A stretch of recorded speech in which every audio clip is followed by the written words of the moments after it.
I guess I'll just open, and I think the audience has heard a lot about StreamElements over today, which was great. I'll just start with a little bit, again, introduction of anyone's, coming in, joining us new, talking about where we sit across, the gaming and esports world. As we talked about, StreamElements has really built a set of tools and services that focus on creators across the industry and really trying to help them elevate their content creation and obviously their connection with audiences, right, across live and VOD platforms. And the majority of those creators that we're helping, I think we have over 1.2 million now, are in the gaming space, right? They're playing games, they're talking about games, they're part of sport, esports teams, and we help both individuals and teams in terms of that conversation. And then, of course, we work with brands, right, across both, from a macro to micro level to try and, right, be part of that dynamic between creator and audience. And of course, we want it to be authentic, we want it to be real. And we've done a lot of, brand partnerships within the gaming space itself, right, with companies like Xseed and Polarium and Scopely.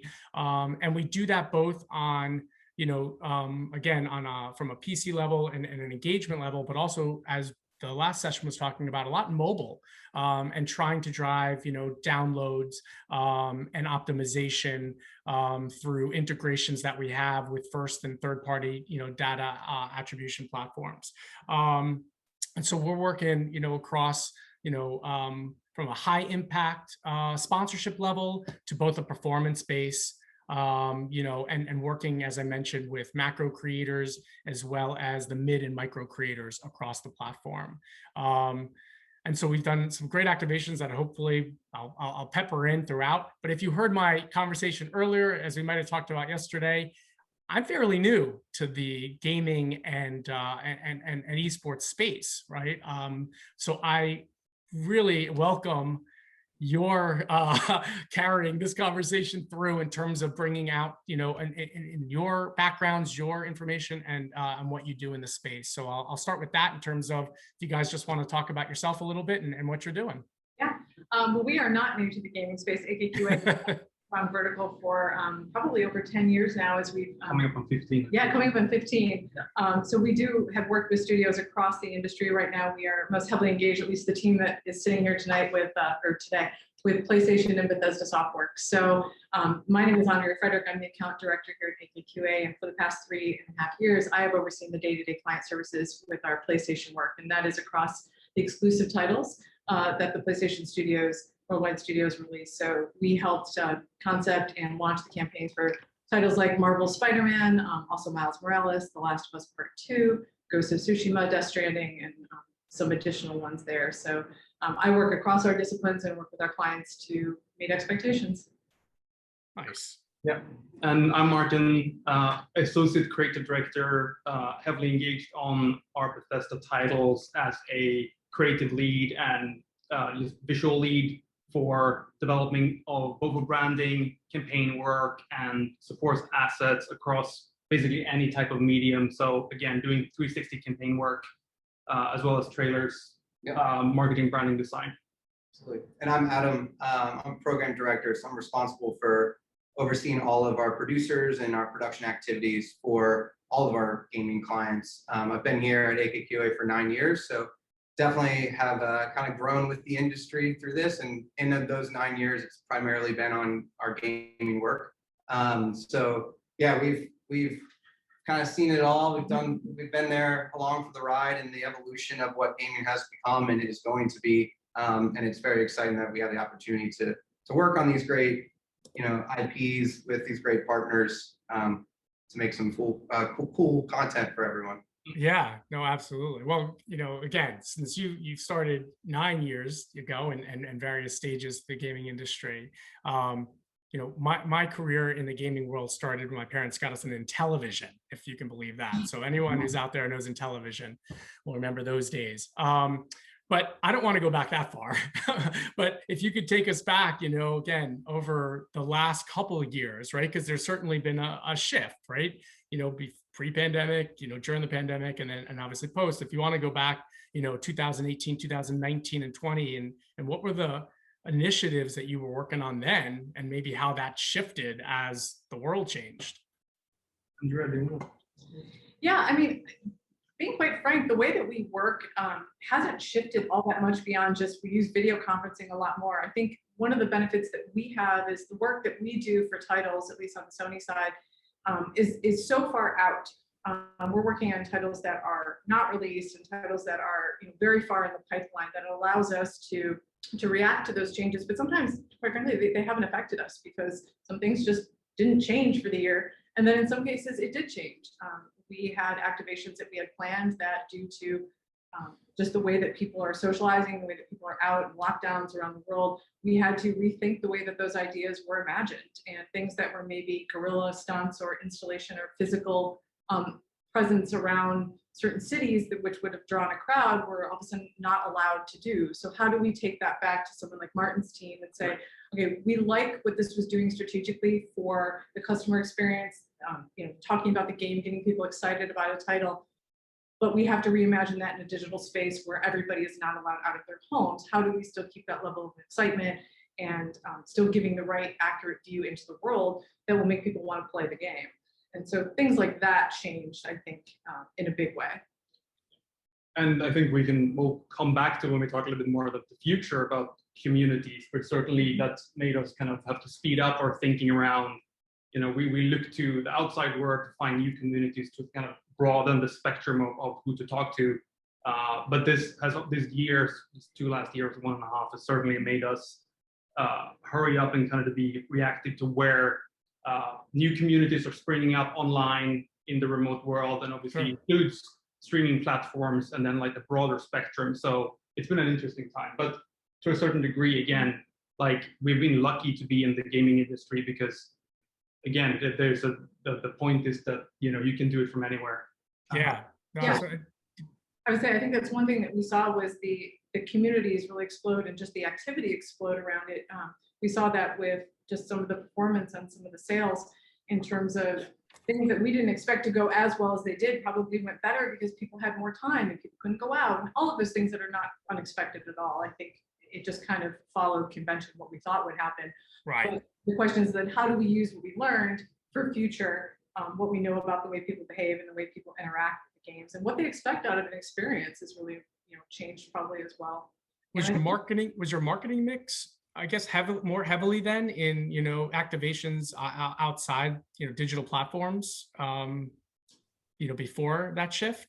No, I'm trying to think actually to the campaigns that launched last year, and last year seems like 10 years ago now, to be quite honest. Those mixes did not change. Those were almost always digital in nature. I think because of the globalization of at least PlayStation and wanting to have the same customer experience no matter what market you were in, digital was always the most efficient way and the most effective way to create a consistent experience across markets. So that didn't change.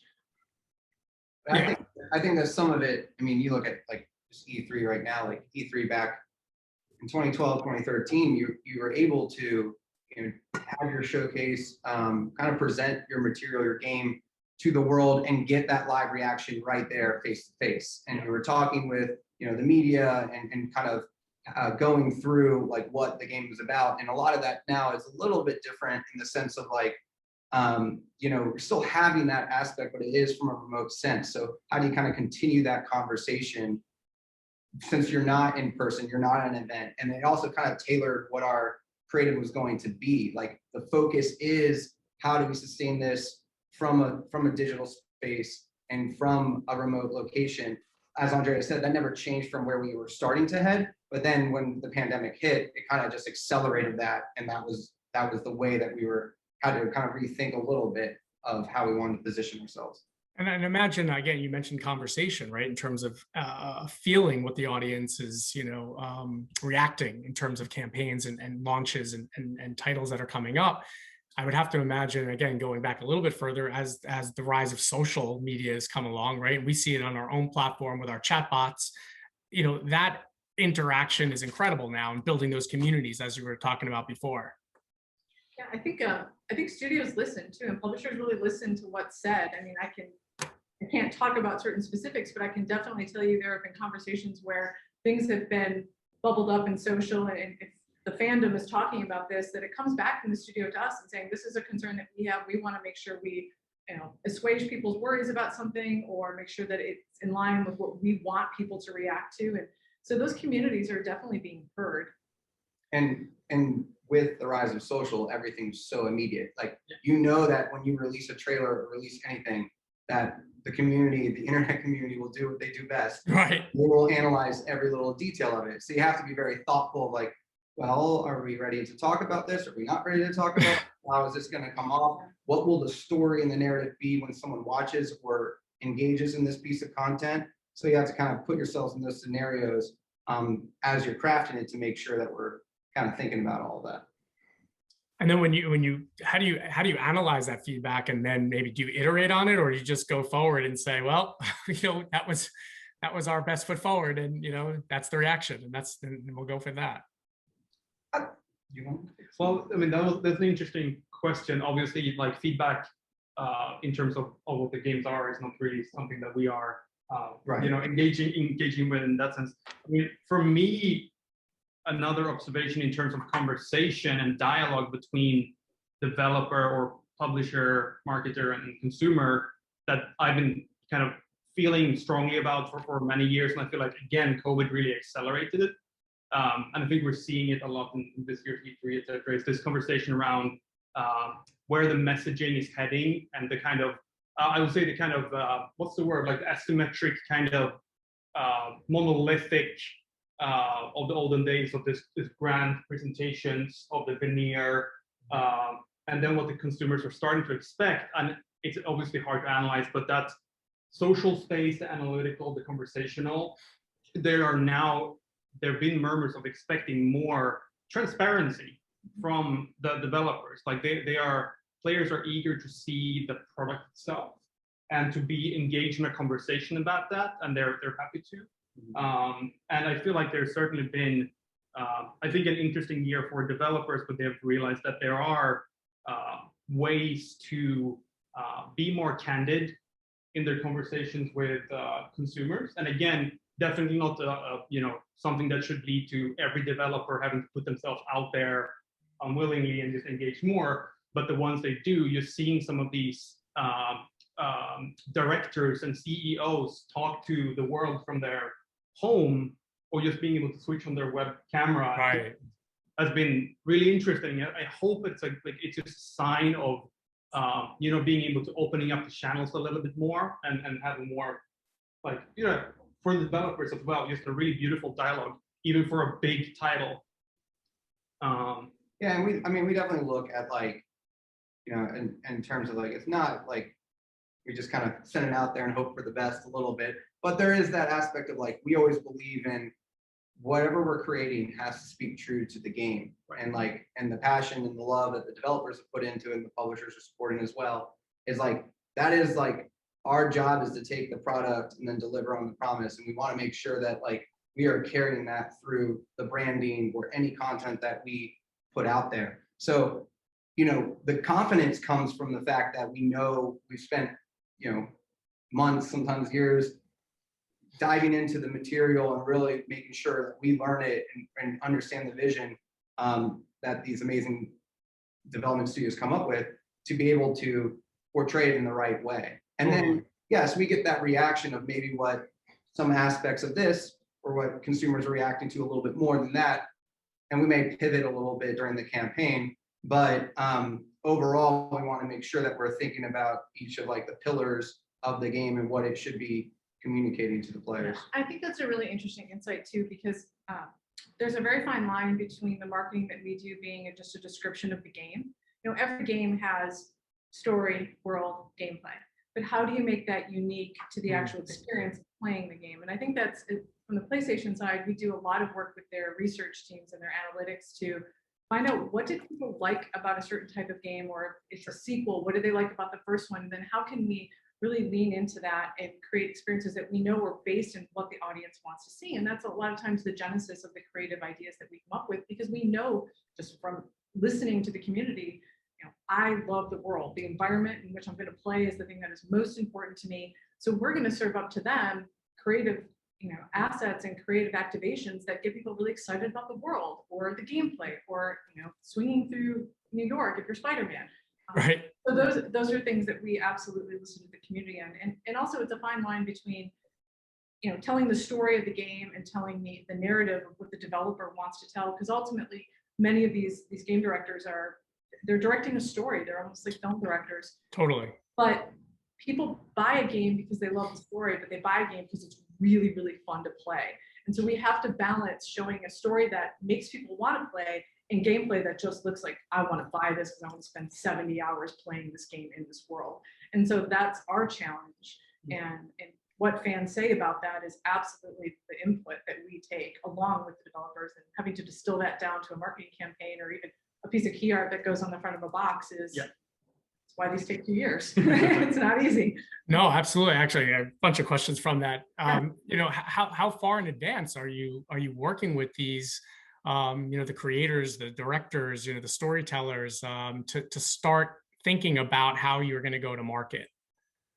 It varies. Yeah. I think we've been asked at times to be pretty much from the beginning, but other times we come in right when it's ready to just hit the go button and start bringing it out to the world. So it definitely depends, and we've kind of seen everything from like a 6-month campaign to something that has been 2 years, and then the lead time for each of those. So it really depends on what feels right for the product and at the time, based on that. And we defer to our partners when it's appropriate to bring us in and really get it in, because there's also the challenge of it. Like, if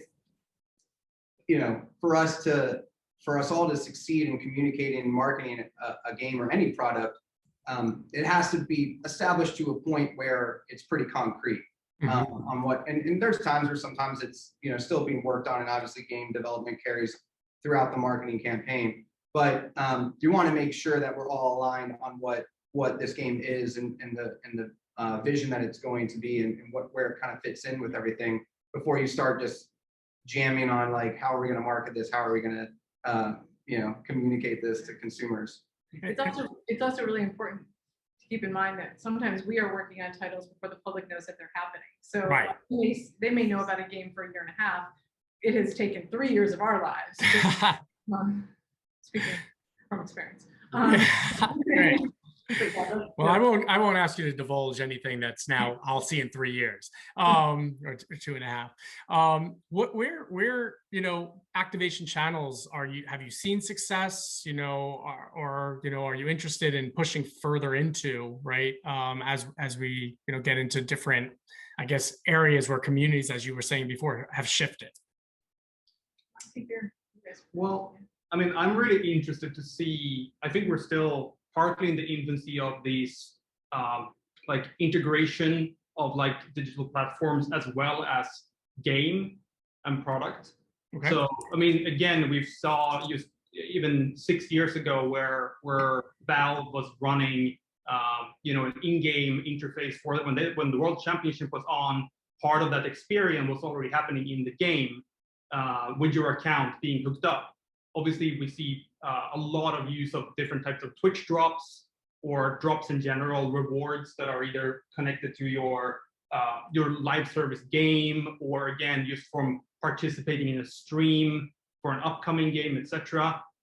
Possibilities are endless there. And again, really loving seeing that some indie developers are catching up now and actually integrating Twitch chat, like direct access to the streamers' games, where something they do can affect, mess with them or give them a bonus, etc. I think that's super enjoyable and super fun. And I think we're starting to look at how that could be part of, again, the launch window where streamers are playing something, a new title. I think there's an interesting toolbox there of just continuing the conversation using some of these new, really interactive digital reactive tools, and that kind of overlay where just the weird intersection between the big community, a lot of passion, the game is happening, and yeah, all those little in between points where you can just like communicate the message or express yourself. So Well, Martin, you just described StreamElements, so thank you for well, bringing yeah, that to the forefront. it's a really cool space, and I think the streamers are enjoying it, and it's clearly like working for the chat environment. So it's just a fantastic, never before seen kind of medium of interactive experience in a way. So it's cool. I think one of the things that we're seeing on the PlayStation side too is a lot of requests from our clients around AR and social and influencers, and how can we sort of create an experience that brings all those together. And we just did something recently for Ratchet and Clank Rift Apart that was using influencers in a really interesting way that actually brought elements of the game into that influencer experience, and that was really successful. And I think it showed the fun and the experience, but it used the reach that these influencers have in a really successful way, but is also from a business standpoint really efficient and effective. So yeah, and I get you're doing both console and gaming, right? Gaming titles or not console? No, we're just just the console. Primary console. I mean, Just the console. Some of these games come out on PC, but primarily. Yeah. Right. So the physical console itself, I mean, are you marketing that as well? Outside the games, just the game. Just the software. Yeah. So are you using, what's the usage between creator and any of the titles in the esports space, right? Are you guys activating there in terms of getting those titles out to those type of teams as well? Many of the titles we work on are not esports games, so we're not too involved in that. I mean, in the past we've had some integration with it, but primarily the games that we're working on are more of the ones that are just more like the storytelling, or even if they're multiplayer, it's not like the more competitive kind of side of it. Got it. So we're not working on like FIFA or anything like that has like a pretty big esports following or Madden or anything. Man, we had a pre-conversation, obviously. I don't think I had to, hide that from the fact. And I didn't even get to question number 2 yet. So that was a good long introduction to question number 2. So, now that we've moved right into 2021, some of the, hurdles that we've come out of, both from COVID or anything, related to what's happened from, workforces being able to get together and keep iterating, or any slowdowns. What, have you learned from, past years that you're going to start implementing, or what challenges are you facing right now coming out of that time period? I can speak from the PlayStation side in the sense that we have a new console that was released obviously last November that is still very difficult to get. And that is a result of COVID, obviously, with supply chain and chips that are hard to find. And so it really does, we think about the way that our campaigns are going to be structured in terms of what is the install base going to be when those campaigns launch, and what does that mean for the player, and looking at games that are exclusive on PS5 versus being able to be played on PS4 and PS5. So that's something that, although we don't have control over that, because obviously we're not involved in the global supply chain of a console, we still have to take that into consideration when we're mapping out a campaign that maybe 6 to 8 months is what is the install base going to look like in 10 months versus now. So and reminding our clients too that a tactic may be more successful, or may land better in 8 months, so evaluate it with that in mind. Yeah, I think too, the pandemic, as all of us as we've experienced in any of our jobs or careers, that you kind of have introduced people into your world, your house, your home, your whatever. And there's a little bit of, I wouldn't say it's like casual by any means, but there's a little bit of, now that people have gotten used to that, they're a little bit more exposed to the transparency of it. So they want to really just kind of be like, it's okay a bit to, not have this thing completely fine, but we want to join you along the way. We want to hear about this more, and they are kind of scratching for more information anytime they can. That because of that doesn't mean we should necessarily always do that. Yeah. So it's something that we're just kind of balancing a little bit of, I think, as Andrea mentioned, just overall in any of the kind of productions that we do, COVID affected everything. I mean, there was supply chains from how people were able to get together for making or doing live shoots if we were doing live shoots, or how people were able to be together for in-person events. And so a lot of that is starting to get back to it. And it's a balance of like, well, here's what we did for the last year from the digital space, but how are we also going to plan out and prepare for those activations that we're now getting back to some sort of normalcy to a degree, and how we kind of mixture that, because it's not, it may not ever go back completely the way it was. Yeah. So I think there is always going to be that balance, and we've yet to see the impact of it, right? How backlogged are we really with a lot of these things around the world? So it's a little bit of, you know, it kind of gave us the grace in marketing that there is some ways that we can kind of pivot and adjust or make sure things go out when it's appropriate. But you know, now we're getting back to kind of the firmer deadlines, the firmer kind of activations, and the firmer cadences of the year that we used to be doing before the pandemic. In terms of the amount of creative that you put out for any one title, with so many different distribution points now, right? And audiences, you know, all over the place in some respects. You know, how do you manage that and plan for all the different, you know, creative ways that you're going to get the game out there and market? Okay. Yeah, I mean, one thing that's very interesting, I think there have also been like almost like a sense of consolidation. There is again, like the online space is so incredibly cluttered right now. There's so much, just because everything has moved over there. So the thought patterns around how to consolidate information and actually like make less, actually, I think, on all of our minds, and just make it easier for people to consume. You know, again, come back to Europe, but the information they really desire, like at the right moment. So, I mean, of course, there's a whole operation of planning. Yeah, I was going to say budgets determine a lot of that. Right. Straight up. Yeah. But what's interesting is, you know, there's always going to be a stream of assets that come from the studio. They do, you know, a set of trailers that we can just expect that studio to produce. So what can we do then to buoy that or augment that or amplify that or talk about it differently? Because like I said, they're going to be focused on different things than a marketing plan is going to be focused on. And there's always a base set of assets that we're, from a digital perspective, that we are going to produce. Certain regions tend to maybe respond more to out of home or bus wraps or subway wraps and things like that. So there's a lot of really basic things that you don't think about when it comes to a campaign, but really help with awareness when you're, you know, marketing Spider-Man and you go get on a metro train and it is indicative of the fast travel experience in a game. And so that's a logical connection.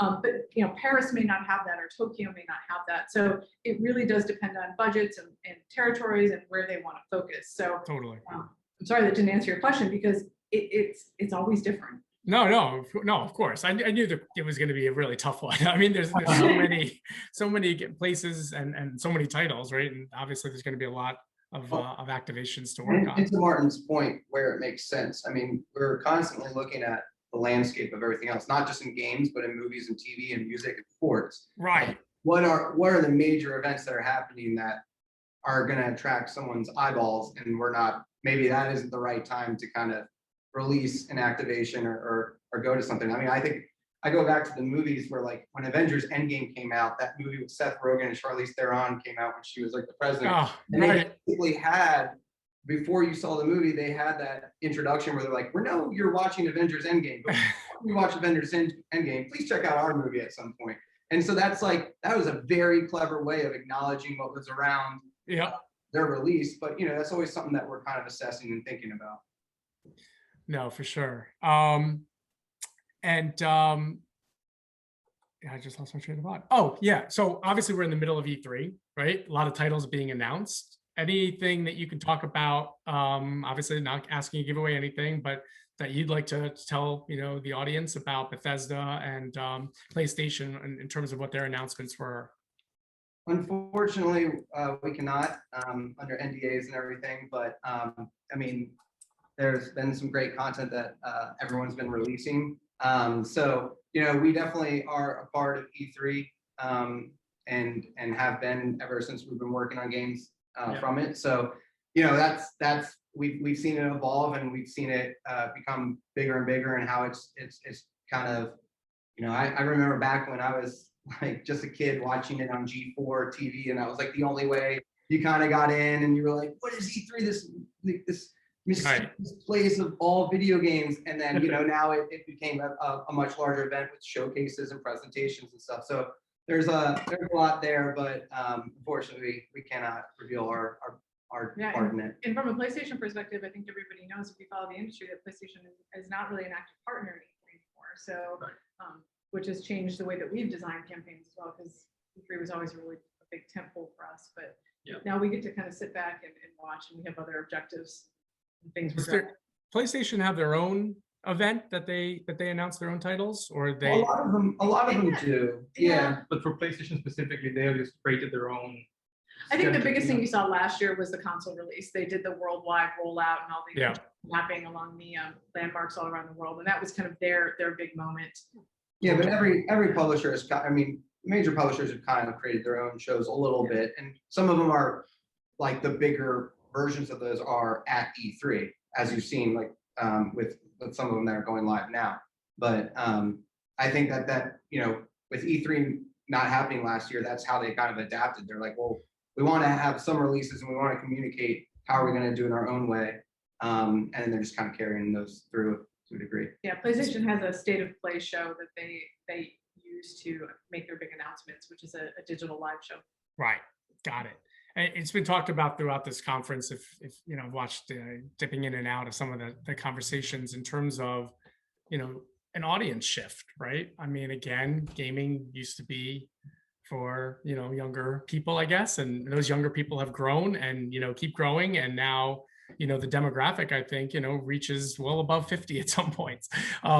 So do you see these titles? Have you seen like an adoption or continuation of, you know, an older demographic shift playing your titles? And then again, how do you market to, you know, generations that have you know, long been with games for 10 or, you know, 15 years, and then the new generation, right, that are just being introduced to some of these games?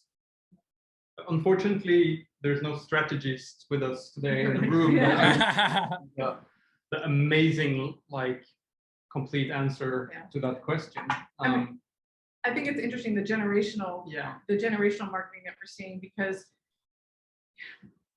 the people like us that grew up with gaming, we probably, if you're further along in our careers and we just have more discretionary income now that we can afford a very expensive console, right? Right. But then you have younger generations who that's what they aspire to buy, and they save up, and it's an important thing for them. And but ultimately, the experience of playing a game is going to be very similar. Like when you're immersed in that world and you've got a controller in your hand, whether you're 55 or 15, the experience is still really enjoyable, and we want to get the same things from every player, regardless of what their you know, age is. It's just how we tailor the message to them from a marketing perspective. That's the thing. What's really beautiful and I think really cool about gaming is that, like, a lot of times when we have our look at our demographics, like, age will be in there, but it's normally way down the list. All the descriptors that come above is like there are way more like important descriptors. Certainly social aspect are one thing, but the type of gamer and the description of that and what that means for their behavior goes way before age, I would say. Yeah. In most cases, obviously there are a lot of exceptions. And when you look at which games goes to who. Sure. And we were not going to market The Last of Us Part 2 to you know, 14-year-olds. So absolutely. And it depends on what kind of game it is. Is it a game that also has been around for multiple decades? So, you know, when you're thinking about the age ranges there, do you play up the nostalgia a little bit of when you remembered the earlier installment of it when you were, you know, in your teens or something, and that experience for the newer generation? How do you introduce something that they maybe don't have that legacy or that relationship with it? So it definitely is all connected, and something we look at. And but certainly when it comes to like online gaming and social gaming and esports, obviously there are behavioral shifts that will come with that, and that's certainly worth observing. Again, we tend more so by their circumstance, haven't been working on esports titles mainly, where, you know, the observation of the age range where that is like highly relevant. As a sport, as an athleticism thing, clearly would skew younger. But again, I think with us working with these big stories, we have a lot of flexibility. And some of the releases, talk about now as we move forward, right? What you're seeing again in terms of your marketing, in terms of how you go to market, going back again a little bit to the shifts in where consumers are, consuming, whether, console, obviously. I know Bethesda and others have games, right, from a mobile standpoint. How do you make the connection between the two? And again, try to keep marketing, as consumers are, getting this content so all over the place, right? I mean, it's almost hard to keep up. But I just guess speaking on a little bit what your thoughts are in the future of gaming, and less to esports, obviously, since you're not in that, entirely in that space. But obviously, for the theme of the content, gaming and esports, what's your thoughts on the future? I could certainly talk about esports for hours, like personally, but again, it is more of a Right. personal side. Like I don't do that often. I think again, like what is definitely like we're seeing some really cool things happening again, like with cross media, and again, it feels like it's a very kind of dynamic space right now, but just like entertainment branching happening for games into series, literally like deploying things on Netflix, or kind of just like branching out as an entertainment kind of creature rather than just like being in the single field. And I feel like that might go both ways. We're seeing examples of Netflix shows kind of starting to, or other shows, certainly other brands do exist. Other brands are available. Kind of just coming back and forth, and certainly, there are in terms of quality, there's always things happening, but it's interesting how the entertainment world is just kind of merging into one big thing. But yeah, it is. I mean, I think because if you think about it, like, way back, once the game came out, that was the game. And now with the internet and everything, like there's updates, there's additional content, there's, with some of the games, there's the seasons, and you look at live services games, and that's kind of been the shift of how you support that from years and years and years and years. Like it's no longer just, and you think about that when you're working on a marketing campaign, it's not just, in some games, it's not just like, okay, this is the marketing campaign for launch. You have to think beyond launch and then even beyond that. And so it kind of, now that these games are constantly evolving and they can live with you for quite some time as a player, you're also able to access it from anywhere, like you said, like your phone, and even now the phones are able to play console games. And so like it's all kind of getting there. So now it's almost like I'm interested to see if the future will be like, how do you maybe look at games into this time of when people are able to play, and what kind of creating content in your games that maybe allow for those that are like on the road sitting, in the back seat, that maybe want to jump in for 30 minutes and play something from their console that they picked up that they were playing two hours ago in their house. So it'll be interesting because it's not just the volume of entertainment that's out there, but now it's also the accessibility of it. And the constant kind of, it's with you now in your pocket with your phone. So it's been interesting to see how that's evolved a little bit. Absolutely. David, how are you? I'm good. How you doing, guys? This was great. Yeah, I'm just listening in, taking some notes. You have a fantastic job. I mean, I couldn't think of a better, gig than marketing for video games. Again, Martin, I was listening to you talk earlier. You mentioned, right, the G4 network, right, playing, E3. I remember watching that when I was a kid, thinking like, wow, this seems so cool. I'm hoping to be there in person next year. I think we all are. I love the interconnectivity of it all. We were just talking with somebody earlier about, with certain games, whether you're playing, a first-person shooter or a sports game, taking real world, if I'm working out, I've got my Peloton and I'm getting faster and I'm doing better. When am I going to hook my Peloton up to my, Madden game and let my, player do, get stronger because I'm getting stronger in real life? That's cool. Yeah. Opportunities. We all have these devices with us, right? To your point about, you're walking, you're playing outside, you get home and you switch to the console, right? I feel like there's limitless opportunities here, but I loved what you guys were saying. Really appreciate the time, the insights that you shared with us. Drew, awesome. Love seeing you here. So thank you again for joining us and leading this conversation. And hopefully we'll have you all back again soon for part 2. All right, Thank you. Sounds good. All right. And now we are going to keep the show rolling. We have one more session. So thank you to everyone who stuck with us today here on Zoom and in YouTube land.